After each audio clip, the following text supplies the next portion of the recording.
Great. So welcome everybody, and thank you so much for tuning in. My name is Dr. Caroline Taylor-Walker, and I'm a GP working for Heroes Home Doctor in Torquay, Victoria. Now this month we have been focusing on mental health, which is a huge issue worldwide and something that is definitely increasing this year with the impact of COVID. The statistics are actually really shocking, with about 1 in 5 to 6 people actually experiencing anxiety, depression, or both every year. But only about 54% of people seek help for it, which is really low considering a lot of us are experiencing it. So there's obviously still a little bit of stigma around that. Now, seeking help is really important in looking for recovery. And with that in mind, I'm actually really excited to introduce you to Richy Bennett today, who's a local psychologist, author, mentor, speaker, poet and surfer here in Torquay. Now, every time I talk to Richy, I'm so overwhelmed by his amazing approach to mind health and performance, and I'm really drawn into his passions to enliven people's mind and heart so they can achieve their best health, enrichment, and performance. So welcome, Richy. Thank you so much for joining me today. Yeah, thanks for having me, Caroline. Hi, everyone. Yeah, it's great. I've been really excited to talk to you, actually, because I do find you fascinating to talk to. So maybe to start, you could tell us a little bit about yourself. Yeah, well, I was reflecting earlier and realised it's about 30 years ago that I started studying psychology at university. I moved to the Surf Coast in 1991 and did all my psychology studies at Deakin Warm Ponds up the road here when it was a dirt track up there, and then a few portables in the paddock.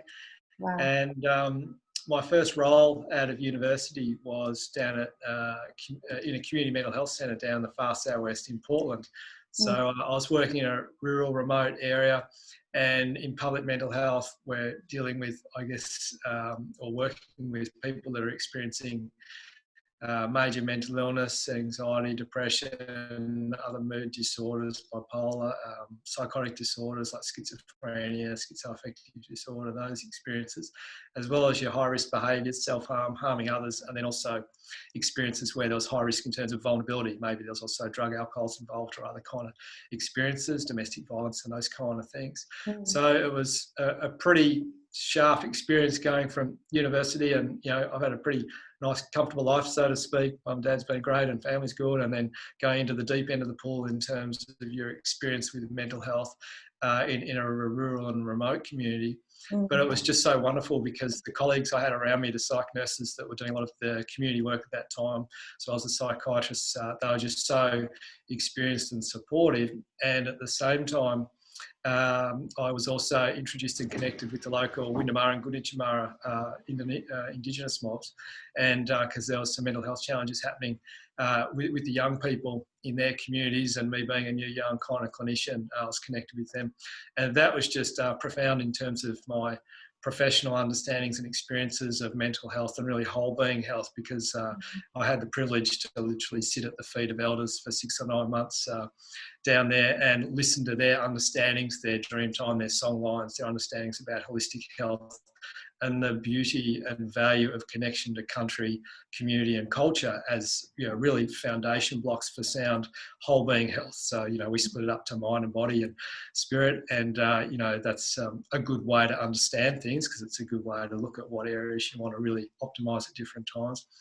So that's really been a fundamental. And then being a surfer, my connection to country was a lot about connection to ocean, and the richness and intimacy of my connection and relationship with the ocean was very much the place where I started evolving my skills in performance psychology, and I guess in particular surf psychology, marrying my loves of surfing and psychology together.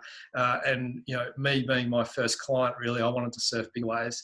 That's scary, and there's some big animals down in the ocean between Port Campbell and Portland where there's lots of big waves too. So I really had to work on my mind to develop that, so I was calm and confident in very intense situations. And so what I realised very quickly with the population I was working with in Portland, they were living at the extreme end of human experience. If they had an acute mental health episode or an acute high risk episode, that's really at the edge of human experience. And I was working with them and teaching them how to come back to the midline, if you like, and how to actually be able to move through those extreme experiences and restore inner balance. So I started applying those strategies to myself when I was on my edge of fear out in big waves, and I found I was able to restore that inner harmony and balance, that equanimity, and be quite calm and confident in very intense, extreme situations, even when it was a solo experience. So I guess my development as a psychologist has always been deeply experiential, learning through experience, and I am my greatest test dummy. I'm my first client, I'm my longest standing client, I'm still doing self-study, I'm still very interested in, there's always more. There's the only place on the planet where there's truly infinite growth is our inner growth. And, so that's a space that I love to play with and explore. And then, of course, in the spaces that I've worked in on professional sports, like the professional surfing tour, the snowboard tours, the games campaigns, summer and winter Olympic games. And I've done a lot of work with the Australian Paralympic team as well in Beijing and London with those campaigns. And, at the moment doing some work with AFL umpires and a few other high-performing groups. It's been really powerful to have that grounding in the beginning, where you can imagine, connection to country, community and culture in a team environment. Connection to country might be, say, the footy field for the AFL umpires or the players, and there's a real culture around the whole sport. But then, of course, within each team, if you like, you want to nurture the culture that's going to really open and evolve the potential of the people as individuals and as a group, firstly to care for them as humans, as well as then optimise their potential. And, in those ways, you're able to really put in the foundation blocks in performance settings so that people can experience their best performance and deepest enrichment through their activities of passion. Wow. I just love the way you talk. It's so... that kind of passion in relation to connecting people to, like their culture and the country is just fascinating to hear about, because it's not something that I think much in like normal everyday world people think about. We're becoming quite isolated now and are losing those connections. What differences did you find working with the Aboriginal communities that maybe we could benefit from? Those fundamentals of connection with, the earth, quite literally. So pretty much all my work that I do locally with people in person is out in nature. I do walk and talks with people that are competent surfing, or it's a performance surfer that wants to get better at surfing. I do surf sessions as well. And I've done that through my career. When I was down in Portland, I was doing walk and talks with people in farm paddocks, in milking sheds and shearing sheds, on the beach, in the surf, all that back in the 90s. And that was a really important understanding. It was by design, because you're out in the rural, remote areas. You'd go to a farmer's place to work with him, her, son, daughter, so you'd be out in nature anyway. But when it came to assisting the local Indigenous people, when they became unwell, they might meet criteria for an involuntary admission. So that process disconnects them from community, country and culture immediately, puts them in a Western facility that sometimes they'd be in confinement in their own room as well. There might be medication and other things that assist with, calming the system and the person down, but don't actually assist in the healing process. And then they're discharged because they're considered not vulnerable anymore. But when they're discharged, they're disconnected from community, country, and culture, and they need to reconnect. So down in Portland, we crafted a program where even when someone met criteria for an involuntary admission with the psychiatrist tick, we could actually go into the community and go walk about with the elders. So rather than disconnect them from those values and those foundations of their whole being health, we were taking them deeper and reconnecting them with walking through the bush, connecting with country, connecting with culture through the stories and the narratives that the elders would share. And, that's their community. So it would be, the elders would guide most of it, and then other people out of the Windamara and Grinchmara co-ops that had been trained in some mental health or community support for their people. And so we found that was really a very very good effectiveness, very quick recoveries, and people actually having that better. It's a bit like a surgery. If you have this acute event, but if you don't do the work, say after a knee surgery, it takes a long time for your knee to get better. But when you've had a good process, it's easy to do that post-surgery or that post-acute episode recovery, because you've been reconnected immediately through the psychotic or the other kind of extreme event you've had with the things that are most valuable to you. Yeah, it sounds amazing, because I think it's something, like as I mentioned, even for myself, it's not something that you're aware of. It's something you probably have disconnected from our own country, community and cultures. It's very not common now that a lot of people have that support. What do you find with non-Indigenous Australians in that respect? Do you find that that's something that they are missing quite a lot? Yeah, it's an interesting experience I have where, I look at mental health and mental illness, and I discern the two.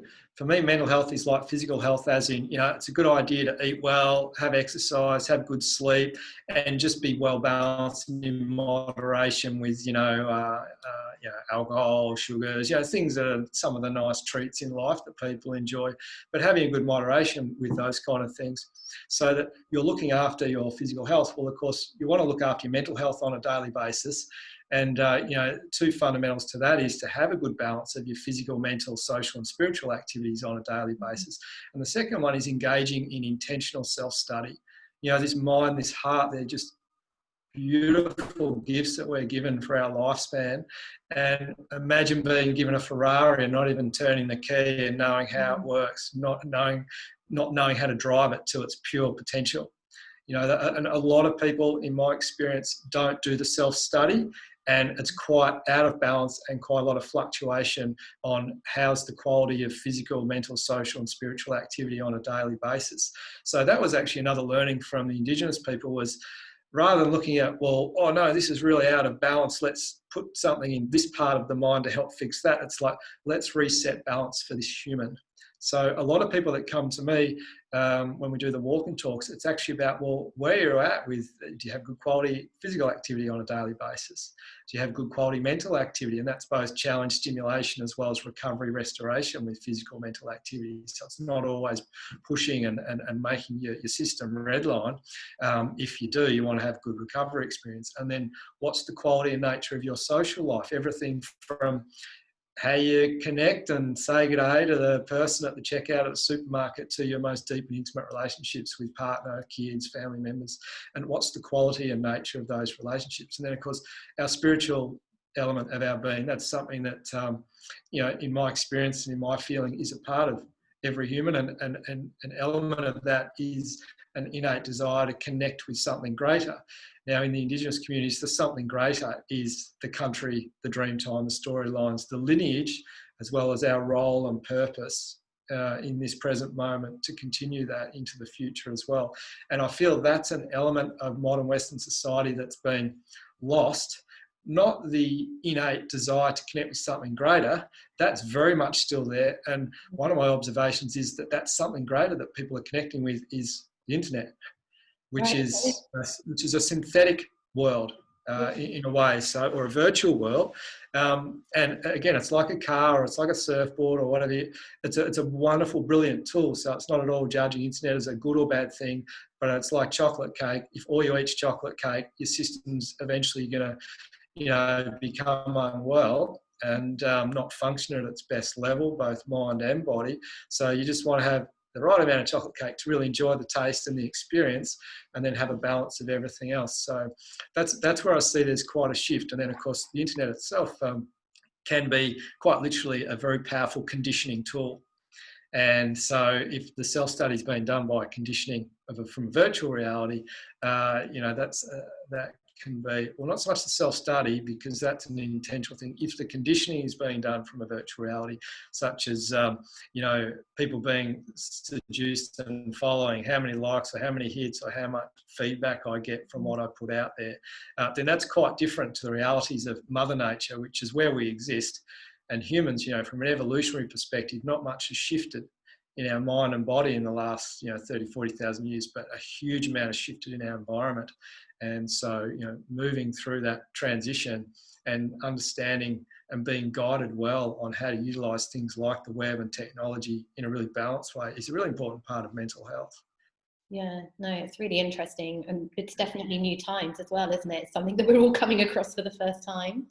Richy touched on there about the differences between mental health and disease. Could you expand a little bit more on that? Because I know that's something that you're quite in tune with.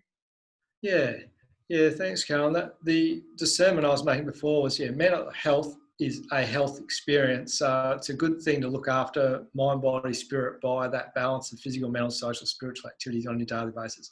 For me, mental illness is where there has been a biological or neurobiological imbalance. And so quite classically from what I've seen in my career, more severe mood disorders like bipolar and psychotic disorders like schizophrenia, there has been a chemical imbalance in the brain chemistry. And that's where I've seen interventions such as medication, such as ECT, be really very effective to restore the inner neurological chemicals, the balance of those.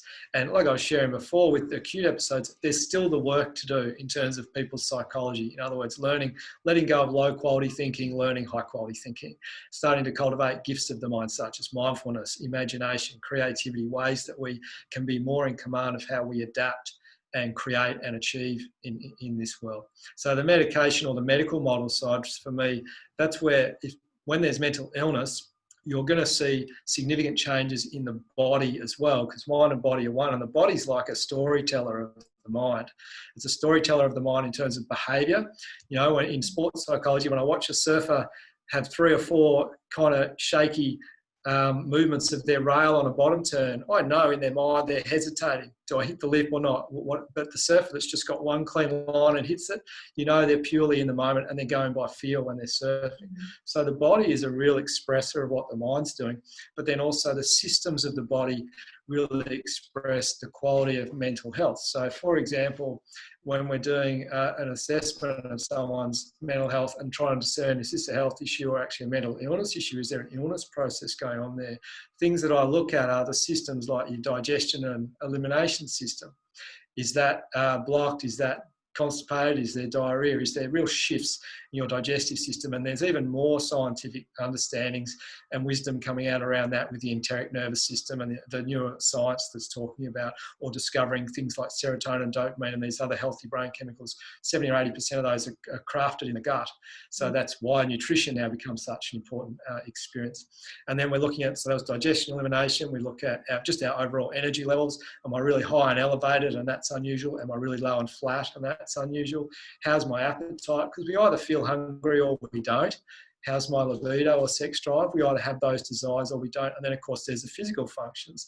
Do males have erections or not? Can females lubricate? These kind of things. So the body tells a very accurate story of the level of impact of the mental condition and helps discern whether it might be an illness process or a health process.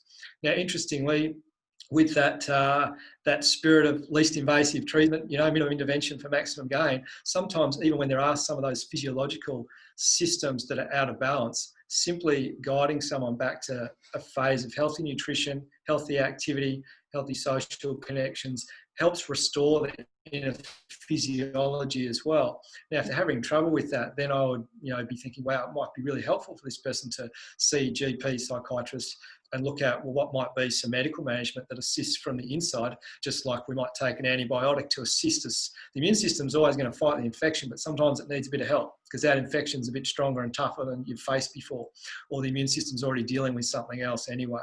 So that's the way I look at it.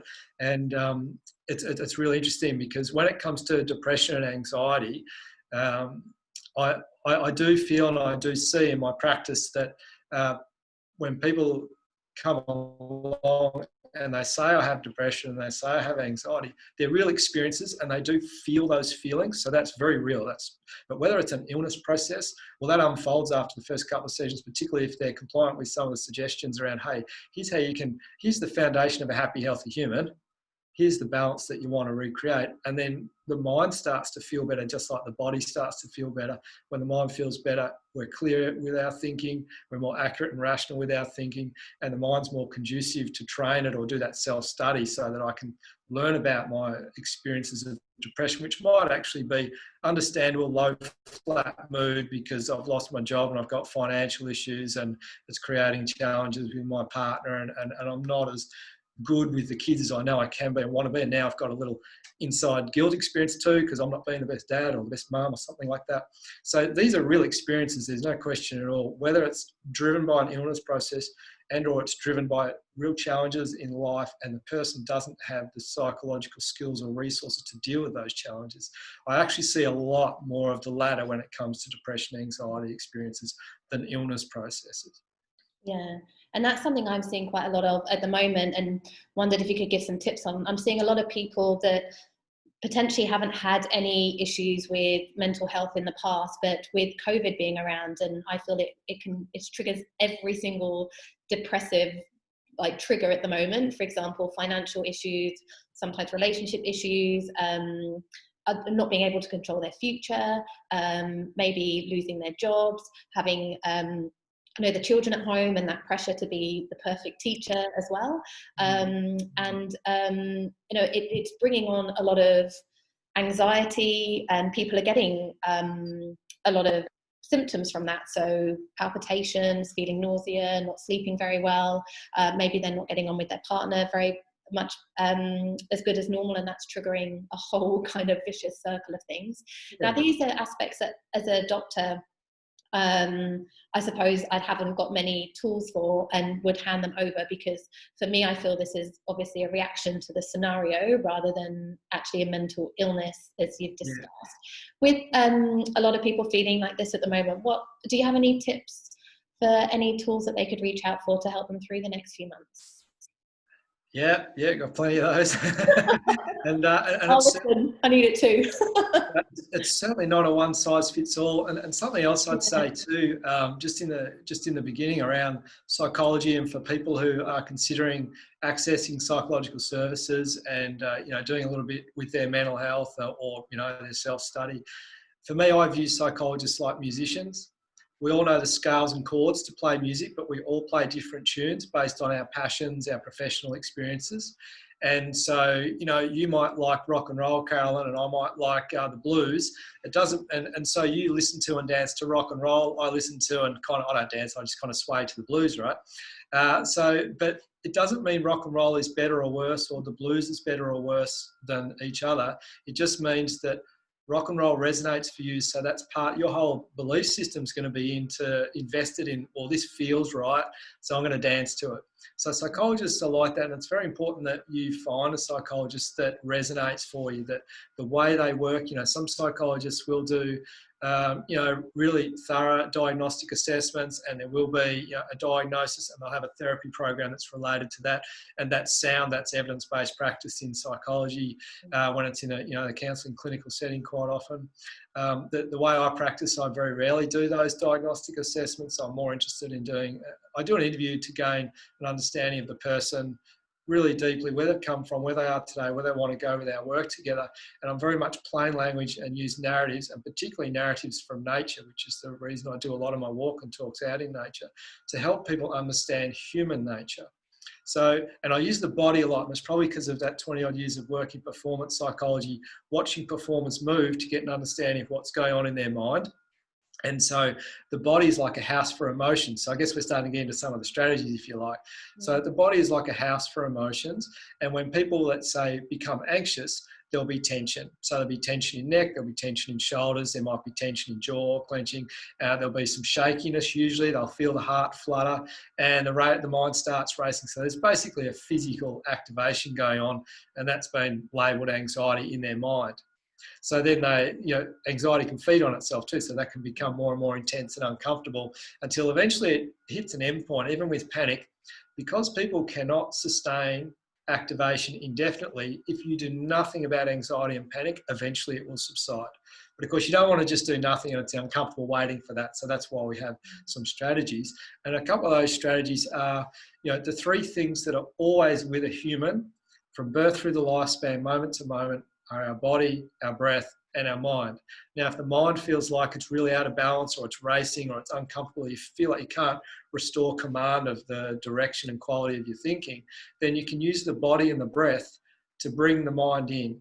So if I let go of the tension in my shoulders, if I restore, say, a healthy posture and composure in from my foot soles to the crown of my head. So if I start to move the body into the position of being calm and composed, it will start to move the mind into the experience of being calm and composed. And then, of course, our breath is profound in this process, because the way we breathe is deeply connected to our autonomic nervous system, which on one side, the sympathetic nervous system, is where we all activate, and that's where things like anxiety and anger, and of course high excitement, celebration, elation is, all that good stuff too. And then of course you have the parasympathetic nervous system, which is where that's our natural calming, restoring side of the nervous system. So when we're anxious, we're all activated. And it's an interesting thing, actually. One of the things I share with people is when you're highly anxious, if you take away the label of that experience, anxiety, and just look at it physiologically, the physiology of your system in that present moment is identical to one of the most excited, elated moments, happy moments you've had, because you just simply activated. And this is where sometimes diagnosis, people can invest and identify with that. And it definitely has merit and value in some areas of the way psychologists work, but I don't kind of go there as much, because I'm more interested in, let's describe this experience, let's understand it, let's go in and seek deeper understanding. And with that, you're more informed with, okay, so that's what my body does when it's overactivated. I don't even have to call it anxiety if I don't want to. And in fact, that can really help, because I stop thinking that that's my story, that's my life. Oh, okay, I'm physiologically really activated. I know that's a good thing, when I'm dancing or surfing or playing netball, but I actually want to feel calm and composed now. So I'm going to just shift my posture. I'm going to soften the face, because we hold a lot of anxiety and expression in the face. But if I want to calm and compose, I'll literally think, soften the face. And then of course, most often with anxiety, the gaze is everywhere. And, with depression, it's down. And with hypomania, mania, it's kind of up. So you want the gaze on the horizontal. So you're just mindful about bringing your gaze, because then you're facing reality, which is also a really important path for self-study as well as mastering our emotions. Because if I'm trying to distract all the time, that can be a good immediate short-term strategy. But eventually I've got to face the reality that I seem to get really activated a lot, or because of these situations. So we use the body and we use the breath. So as I was sharing about the breath with the autonomic nervous system, when we breathe high, all up here, in a simple way, I guess, the hard wiring of the sympathetic nervous system, our activation system, is all up high. So that's the gorilla or the lion just going when there's a threat to their group, right? And they're mammals like us, so they've got the same kind of nervous system physiology in that way. When we're calm and relaxed, like you watch your dog sleeping, my dog's just gone to sleep over there now, his belly moves, his upper chest is completely still, because he's actually on his side like this, so his chest is caved in, and it's just his belly. So the hard wiring, again, this is just a simple explanation, but it's quite true, is the hard wiring for the parasympathetic nervous system, the part of our nervous system that's about calming and composure, and what we're on when we're sleeping, our most deep and serene state of relaxation, that's down low. So the diaphragm's always that mechanism that moves air in and out of the lungs, but we can move the diaphragm from above with the chest, thoracic. That will activate us. And like when we're about to do a sprint, we get a big gulp of air and off we go. When we want to calm and relax, we start to breathe low and slow. In other words, guide the movement of the diaphragm from below. And the slow part, the simplest way to slow your breath is to be conscious to shift from mouth to nose breathing. Most people, when they're anxious, when we're using the anxiety example, there's lots of mouth breathing. It's high oxygen, oxygen's energy, so you're actually fueling more activation. So if you simply close the mouth and just nostril breathe, then it takes longer to get the same amount of air in, and the nostrils don't shift size, so it regulates the rhythm of the flow of air too. So in the moment, anyone feeling discomfort, whether it's anxiety or anger or any of the activated emotions that might be uncomfortable, you've always got your body and how you realign your posture, your facial expression and your gaze. You've always got your breath, breathe low and slow. And then I haven't even talked about mind and mental strategy yet, but that's the ideal thing. That was a little bit like the understanding from the Indigenous people. Let's just reconnect this youngster to country, community, culture, and trust because mind and body are beautiful systems that are purpose-built to work for us, if we reset the foundations, more often than not, they do come in and start working for us. And then, of course, if there's a little challenge with that, well, there's always more we can do. So when it comes to mind in that example, that's where it's very unique, because now you're getting into people's value system, belief system, the patterns of movement of the mind. And again, the body being a guru for the mind. If you're a swimmer, or a surfer is probably a good example here, and your paddling technique is low quality movement through the shoulders, and if you persist with that, you paddling back from Winky, wave after wave after wave with low quality movement in your paddling style, what will eventually happen to your shoulders? Start aching. You'd stop. Yeah, they'll start aching. You'll get a pain signal, and if you push through that, you'll have injury. So low quality movement of the body creates pain and then injury if you persist with it. The mind is the same. Low quality movement of mind, and when I say low quality movement patterns of mind, what I mean is thoughts, beliefs, perspectives that do not fit reality and do not serve your potential. That's the simple way to understand it. So if I persist with those, eventually I'll experience psychological pain. And if I have a physical pain at the time, it's actually going to heighten my pain experience too. That's a whole nother bag. People that have acute or severe chronic pain, their psychology plays a big role in that experience. But just coming back to movements of the mind, if I have a low quality thinking, eventually I'll have pain and injury. And injury might either be the mental illness or just repeated patterns of carnage and adversity in my life, which I just feel terrible about. And I don't feel like I'm really happy in living life to the fullest, because I keep quite literally self-sabotaging. So, wow, that's amazing. Yeah. I just love the way that you connect the whole holistic pattern with things, because it's not unusual that a lot of people just focus on those anxiety or depressive symptoms and maybe try and work out why that they're there, and maybe go over past history of things, and people can often leave feeling more anxious, more depressed, more tired, and with no coping mechanism. So I just love talking to you in the way that you do, connect people back with their body, community, culture, and use nature and those things, simple things around us that everybody can access to train the mind and the body again to reach that harmony. One question I have got for you, which I do see a lot too as well, is often I see the like relatives of someone with who are struggling. So I might see a mum or a husband or a wife, and their partner or child they feel is struggling with either anxiety or depression. And how would you recommend for, and they find it really difficult, they haven't maybe experienced mental health issues before, they can see that their loved one is struggling, and they are struggling to connect with them or get that person to seek help. How would you recommend, if you're, say myself, if I was noticing somebody with a mental health disorder and I'd not come across it before, or they were showing symptoms of anxiety, depression, how would you recommend for, say myself, to approach that person or bring it up with them or enable them to seek help?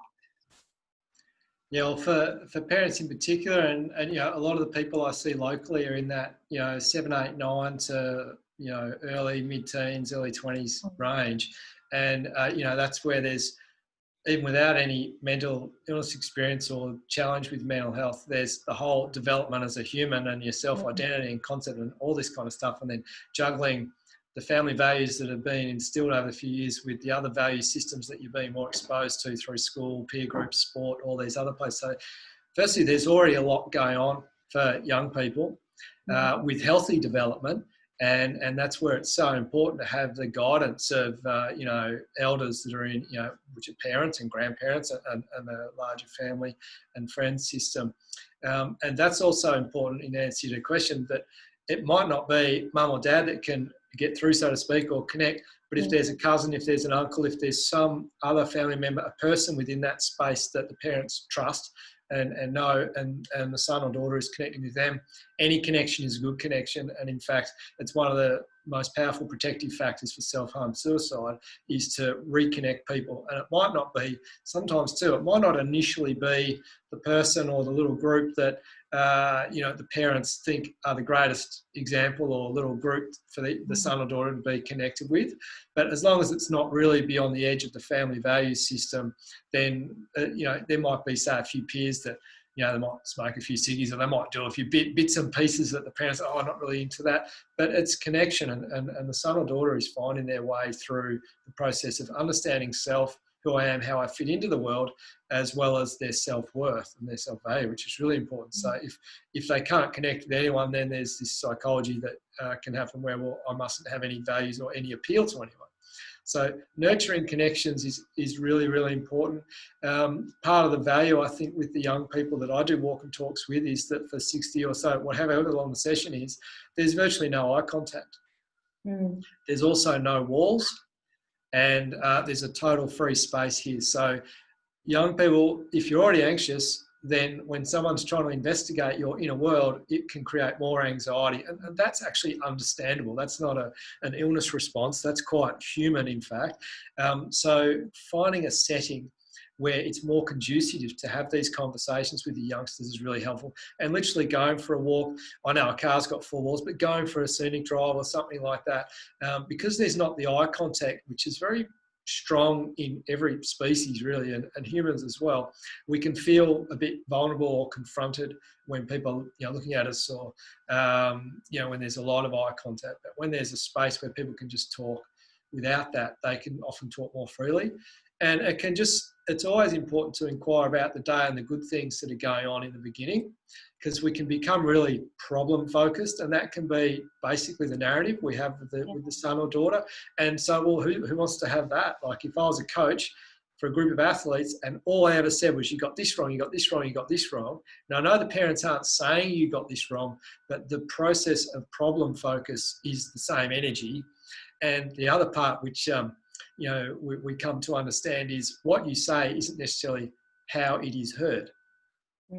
So that's very important too. So, I mean, it's quite interesting in performance psychology when I work with athletes and teams. How you review your performance is very important for your psychological recovery, for fulfilling your potential and evolving that. And so a good quality review is always going to start, even if the team lost or the athlete performed actually quite below potential that day, you're always going to look at, well, what went well first? Because it realigns the goalpost to a more realistic perspective that, well, not everything fell apart. Yeah, you might not have won or you didn't deliver PB, but look at what you did do. You prepared well, you did well in the semi, or this kind of thing. And then along with realigning the goalpost to a more accurate perspective, you've then got a mindset in the young person or the athlete that's more positive, or at least realistic, because sometimes it's hard to be positive. But we know where negative thinking takes us. So let's just be the midline. Let's just be realistic about what's going on. And then we can start going to not what the problem is. Oh, what do you think you could change, improve, let go? So when you apply that approach, that's just a bit of a yarn. Oh, how'd you go with school? Or how'd you go with your day at the beach with the dog? What were the good things that happened? And then, interestingly, sometimes young people might say, yeah, this is going on, but then, yeah, that guy came over again, he keeps bullying me. And so they might actually start to bring into the dialogue themselves, which is the ideal, actually, what the challenge is. And then it's about, if you're wanting to engage services, it's please promote us well. Because again, it's a bit like if the head coach says, look, you're just not getting anywhere, athlete, go see the psych, then I go see the psych when I have a problem. If I identify with someone as a problem, firstly, that's uncomfortable. Secondly, what are the rest of the team thinking of me? So again, like I said in the beginning, there's a lot of self-concept identity going on for young people 7 to 27, sometimes longer, So when there's a focus on this child as a problem, or you go here because there's a problem, then they'll take that on, and that's why they might balk at it. But when it's more balanced, again, because there is a reason they're going to go see a psychologist. There's things to change, improve, let go. There's opportunity for learning how to do really rich and meaningful self-study to, move through some of these challenges, to achieve what you want to achieve, to feel and be happier. Well, that's a very different way of describing exactly what happens in, a good quality psychology session, which is, there's things going on here that are out of balance for the person, that they would have insight that isn't great and they want to change. Here's a professional no different to a strength and conditioning coach that's going to help take your body from where it is today to where you want it to be for your sport or your other activity of passion. So psychology is very much like that too. And with the performance psychology approach I have, it's very practical and tangible. So in the sessions, I create activities for people that challenge them, but they're out in nature. They do create discomfort because that's the deal. Fear is uncomfortable. Having to deal with a bully is uncomfortable. But when you're in a safe space, experiencing discomfort and learning how to respond to that to restore comfort, then you're now building skills as well as building that deeper sense of confidence and esteem to navigate the personal or the adversity in real life. And then there's skills for life, because you're always going to have challenges that arise. Exactly, it doesn't end, does it? Yeah. The older you get, the bigger the challenges become sometimes. You often wish you look back and you were a child still. Yeah. Well, the bar keeps raising, doesn't it? Yeah, exactly. No, that's a great way to look at it. It's a lot more positive approach as well, rather than focusing on those negatives, which again I think can fuel that defensiveness and that disconnection a little bit more, rather than, as you said, cultivating that connection again and positive aspects of stuff and where you want to be in life, and let's get you there in a more positive approach is hopefully going to have a lot more of an impact. Underlying that are two really powerful foundations of my work. Number one is I have total belief in the person's potential and ability to transcend whatever they're experiencing. And so when you gift that person that power and that responsibility by looking at their healthy qualities and resources and values and potential first, and they achieve a few wins with you, if you like, the young kids come to me and their parent might say they've got an issue with anger, and that's real and true, and that's part of the reason and what part of the focus of our work. But the first couple of sessions might be, well, they're getting better at their soccer or their football or their netball because we've done a bit of performance psychology, which is about just starting to get them orientated. So, hey, when you play with the mind, things improve. And then they have those wins, so they're invested, they trust you and have that investment in the value of this time and work together, so they're no longer balking at it as much because they want to play better at their sport, because that actually helps a lot of things. I feel good and I receive positive feedback from peers, which is very important for young people. And then they'll be more likely to bring or be ready to, and readiness is so important, ready to work on the things that are painful, the things that are hard. And they'll already have a couple of skills to do that, rather than let's just work on the hard stuff with no skills. Yeah, definitely. And often when you look at someone, I find that the positives, even if they are feeling down or anxious, like their positives so outweigh their negatives. And it's just so horrendous to see those negatives really taking over their persona so much. And I think as well to bring that out, to show them and really accentuate those positives much more and not focus on that tiny negative, will just have a massive effect, and hopefully have a positive vicious circle rather than that negative downward vicious circle that can become. It's a real circle of vitality rather than a vicious negative circle. And that's that. I was going to share the two foundations. That first one of that total belief in the person, and the second one is my intention is to be redundant. I want to go surfing, it's a win-win. Like when a client says, hey, I think we've reached the space, or we have that dialogue about, I think we've reached that space of achieving what, we're the intention and the targets of our work together, like that's liberating. And, in other words, I'm teaching people to be their own self-psychologist. That's where self-study comes in. So anything that's going great, you want to seek deep understanding so you know what the reasons are it's going great and how you can nurture that so more good things happen. Anything that's not going so great, same approach. Seek deeper understanding. With that deeper understanding, firstly, there's less unknown, which is a great producer, a trigger for our fear.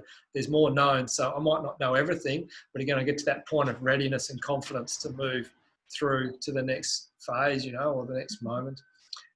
So then people, and that's a real performance psychology understanding that I got very quickly, which was, I can't be out in the water surfing and making a decision about which wave or what manoeuvre. I can't be on the soccer field, telling the young person where to kick the ball. So you're the one that lives your life. So ideally, you want to really know and master the gifts we have, mind, body, spirit.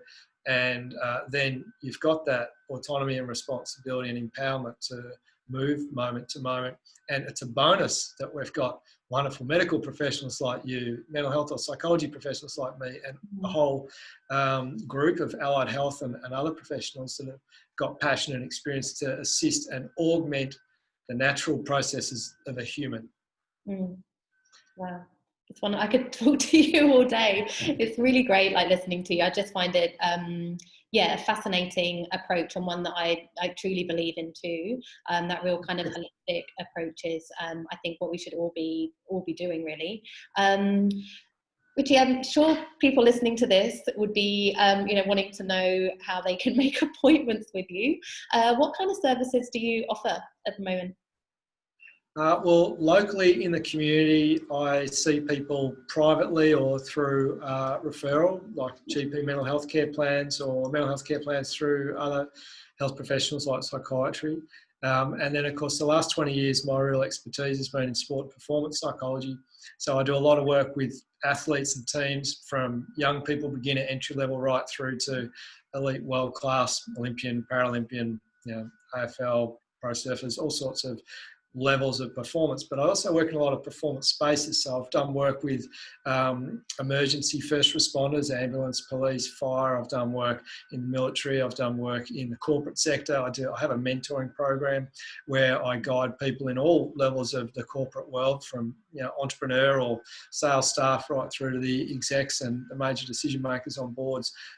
Again, it's just about understanding the beauty and the gift of mind and heart and the synergy of that in daily life, and then, of course, targeted to this performance setting, which might be a work setting, it might be a healthcare setting, it might be an education setting. I also guide a lot of mindfulness and fun activities in schools, and then performance psychology at universities for students to move through practical and written exams as well. So there's a whole range of spaces that I work in, and even in the community space, for me, the team, as parenting is a team, and that whole metaphor of the sports team, you got your head coaches, the parents, and you got the athletes, the children, and there is a certain relationship dynamic which is ideal and healthy. There's the team spirit, which is the family values and the intention to instill those, and then there's the details for the forward line, the back line, each individual, if you like, in the families. So I do education and mentoring with parents around how they want to really optimise their parenting to optimise their family experience and the life of their kids. And sometimes, that earlier question, how would you help a young person? Sometimes I don't actually see the young person. I just share 1 or 2 sessions with the parents for education and deepen their understanding of how they can approach and nurture and support what's happening with their young person. Yeah. All right. I think I'll be signing up. I need everything. Parenting, career. So if people wanted to make an appointment with you, how can they find you? My website's the easiest, Carolyn, richybennett.com, Richy with a Y. And my mobile's public, so it's on there. People can call and have a yarn and, have a sense of whether the tunes I play are what they like to dance to, so to speak. Yep. And then we just progress from there. And it'll send me an email. We can, however you'd like to contact my website's the best point. Fantastic. And you said that you take GP management plans as well. So if people also came and used our service and we needed to refer to you, we can do the GP management plans to help them access you through Medicare. Yeah, that's right. I have a private fee, so the Medicare rebate covers a portion of that. There is a gap, but I receive referrals from the GP mental health care plans. Yeah, and chronic disease management. And, I think the number of sessions available have increased as well with COVID. So that's quite good as well. Yeah, from 10 to 20 in a calendar year. Yeah, which is great. Well, amazing. Thank you so much for taking the time to have a chat with me today. It's been really, really insightful, and hopefully people have got a lot from this as well. We'll obviously sign off, but I'm sure I'll be sending people to you. If not, I'll be knocking on your door. Thanks so much, Carolyn. And I really want to congratulate you on all the efforts you've been putting into really supporting the local community through this COVID space. You've been, with collaborating with your peers and doing these sessions to get some good information out there. It's just wonderful that you've taken that on and really supporting our local community through this unusual and challenging time. Well done. Thank you. Yeah. Look, the community really means a lot to me. For me, as a doctor, to make sure that they're supported and look, not necessarily well. I just want them to be able to know where to access things. Have the support, really, have someone that has their back and is holding their hand. We can we can sort out what the issues are later, but if they know that Yeah. they've got support from somewhere, that's my aim. But you know, there's plenty of people like yourself around that that have exactly the same outlook, so thank you very much too. Yeah. All All right. right. Thanks, everyone. Yeah, Have a thanks for great talking. day. Bye bye. Bye.